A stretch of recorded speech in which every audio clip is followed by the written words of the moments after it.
యశ్వమెస్సేనందు ప్రియ సహోదరి సహోదరులకు శలం. ఈరోజు ఒక చిన్న వర్తమానం విందాం. మన రక్షకుడు ఎవరు, ఆయన పేరేంటి? అంశం ఏంటంటే మన రక్షకుడు ఎవరు, ఆయన యొక్క పేరు ఏమిటి అని. గాబ్రియేలును యావే దూత కన్య మరియకు ప్రత్యక్షమై చెప్పిన పేరు యెషూవా. లోకసువార్త 1:31. యావే దూత స్వప్నమందు యోసేపునకు ప్రత్యక్షమై చెప్పిన పేరు యెషూవా. మత్తయి సువార్త 1:21. యావే దూత గొర్రెల కాపర్లకు కనిపించి చెప్పిన పేరు యావే మెస్సయ్య. లోకసువార్త 2:11. యావే దూత చేత పెట్టబడిన పేరు యెషూవా. లోకసువార్త 2:21. కన్య మరియ భర్త అయిన యోసేపు పెట్టిన పేరు యెషూవా. మత్తయి సువార్త 1:25.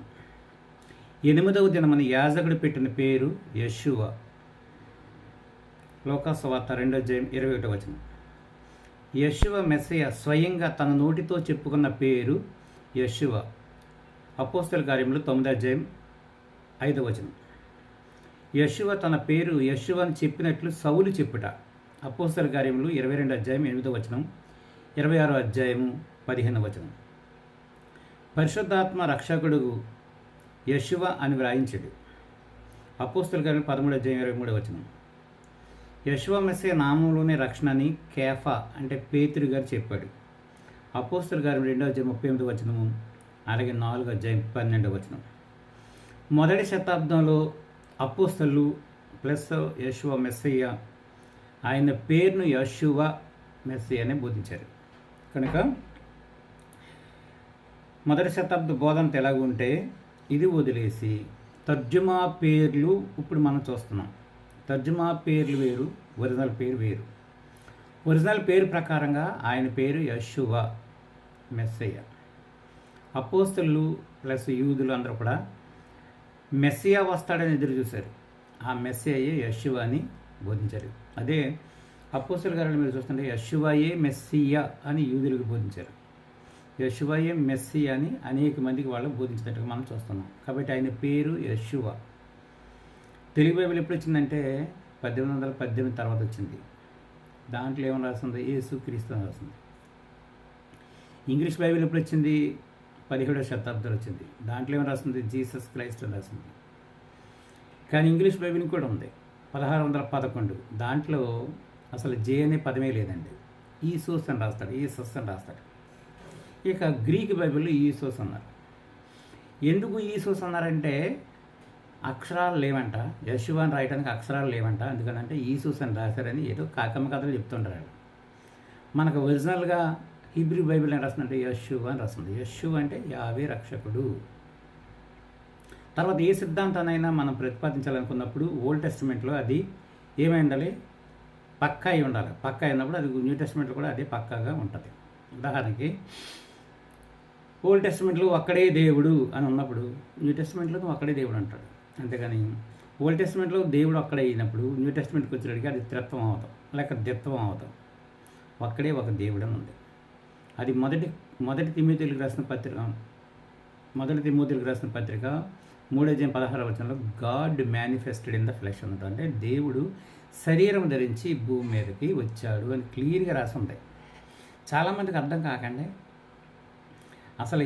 అసలు యెషూవా మెస్సయ్య భూమి మీదకి వచ్చిన దగ్గర నుంచి కూడా అసలు దేవుళ్ళు ఇద్దరా ముగ్గురా అనే ఈ సందిగ్ధం అనేది చాలామంది జ్ఞానుల్లో వచ్చింది.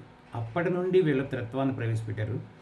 అలాగే కొంతమంది అంటే ద్విత్వాన్ని ప్రవేశపెట్టారు. ద్విత్వం అంటే ఇద్దరని, త్రిత్వం అంటే ముగ్గురని. మరలా సెట్ అవ్వట్లేదని 3 in 1 అన్నారు. అర్థమవుతుందండి. కనుక మనం నేర్చుకోవాల్సిన విషయాలు ఏంటంటే బైబిల్ ప్రకారంగా దేవుడు ఒక్కడే. ఆయన ఆత్మస్వరూపి. ముందు ఎవరికీ కనిపించకుండా ఉన్నాడు, కానీ అనేకమైన చోట్ల కనిపించాడని కూడా బైబిల్లో మనకు కనిపిస్తూ ఉంటుంది.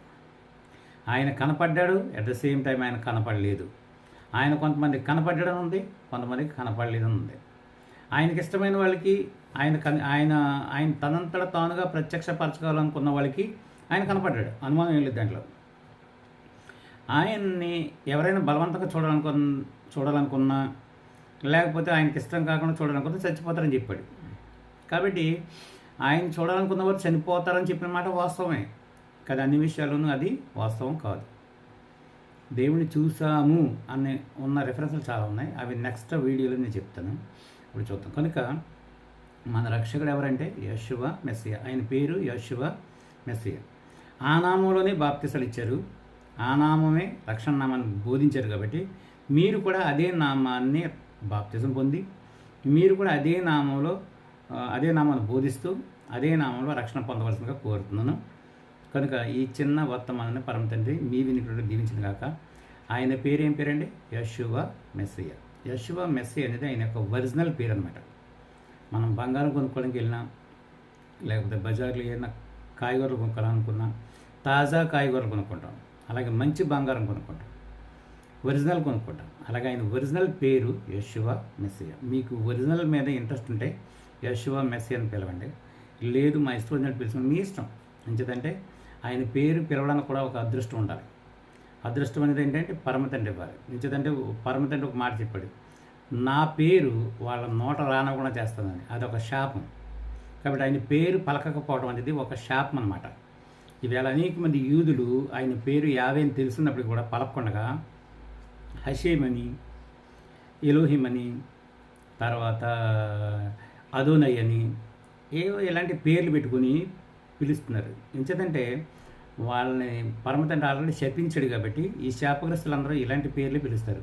ఆయన ఒరిజినల్ పేరుని వాళ్ళు పిలవడానికి పరమతండ్రి వాళ్ళ నోటికి ఆ పేరుని రానివ్వకుండా చేశాడనమాట. అందుకనే వాళ్ళు పిలవట్లేదు. అందుకనే ఆయన యావే అని తెలిసింది కూడా యావేని ఏమని పిలుస్తున్నారు? వాళ్ళు హషేమ్ అని పిలుస్తున్నారు. ముస్లింలకి తెలిసి యావే అని కరెక్ట్ అని, కానీ వాళ్ళు ఏమని పిలుస్తున్నారు? అల్లాహ్ అని పిలుస్తున్నారు.